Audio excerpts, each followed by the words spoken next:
There was a kid everyone had already given up on.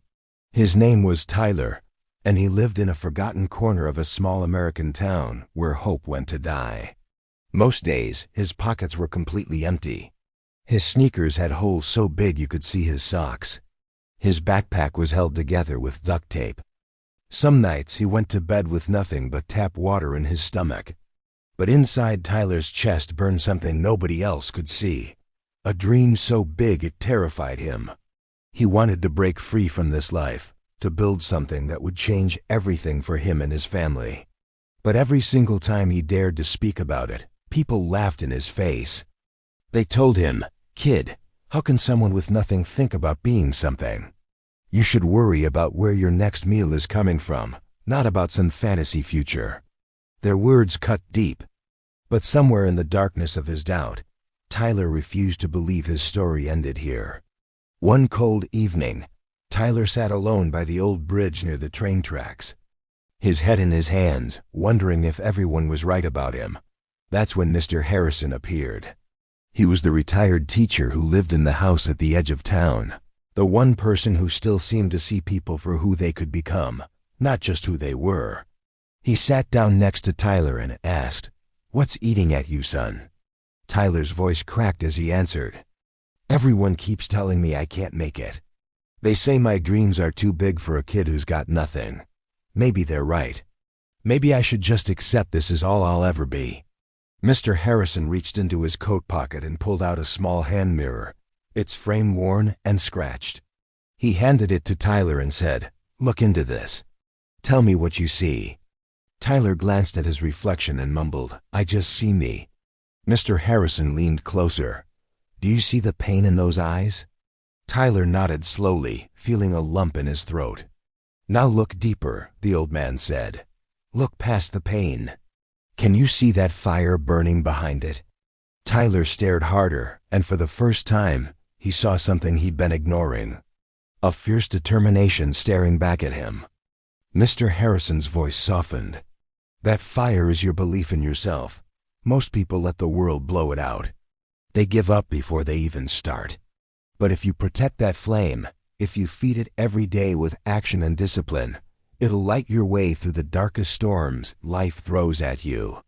He continued, "People are going to try to fog up your mirror with their doubts and their limitations. They'll try to convince you that you're not capable, not worthy, not enough. But you've got to keep wiping it clean with your choices, with your work, with your refusal to quit. You've got to look at yourself every single day and remember what you truly capable of." Tyler held that mirror like it was made of gold. From that moment forward, everything changed. He stopped listening to the noise and started building in silence. He devoured every book the town library had. He taught himself from YouTube videos on the old computer at school. He turned every failure into a lesson and every setback into fuel. He wasn't just trying to pass his classes anymore. He was studying to transform his entire life.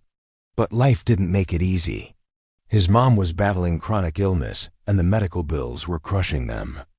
The medication she needed cost more than they could ever afford. His dad worked double shifts at the factory, breaking his body for minimum wage, and still came home with barely enough to keep the lights on. Tyler knew he couldn't just sit there and watch his family drown. So he made a decision. Every morning before school, he woke up at 5 a.m. and worked at the local diner, bussing tables and washing dishes. After school, he rushed to apprentice at Joe's auto shop, learning everything he could about fixing cars. On weekends, he started doing odd jobs, anything people needed, mowing lawns, painting fences, fixing computers. And late at night, when the whole town was asleep, Tyler sat at his broken desk under a dim lamp and studied with an intensity that burned in his chest. He gave up sleep. He gave up hanging out. He gave up comfort. But he never gave up the dream. That mirror and what he saw in it was always right there in front of him, reminding him who he was becoming.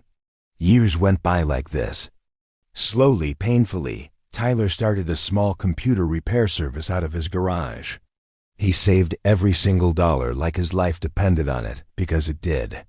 He reinvested everything he made. With time and grit, He expanded into building custom gaming PCs. He worked 18-hour days, treated every customer like family, and built a reputation for honest work and fair prices. Word spread. His one-man operation turned into a real business. He hired people from the neighborhood who needed a shot just like he once did. Then he launched his own line of affordable tech accessories online. The same people who used to laugh at him, who told him he'd never amount to anything, were now asking him for jobs, for advice, for a piece of what he'd built.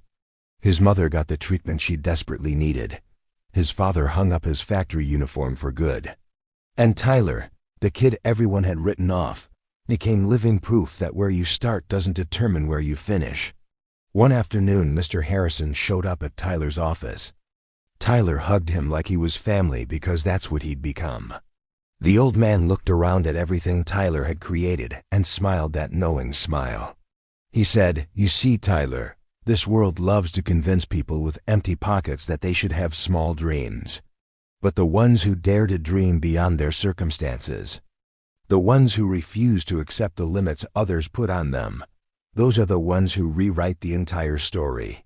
You reap proof that dreams aren't measured by what's in your wallet, but by what's in your heart, and how hard you're willing to fight for it. If you felt even a flicker of hope while hearing this, don't keep it to yourself. Share this story with someone who's fighting their own battle right now. Hit that like button, subscribe to this channel, and let's build a community of people who refuse to give up.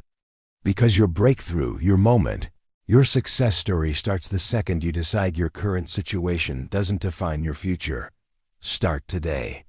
Start right now.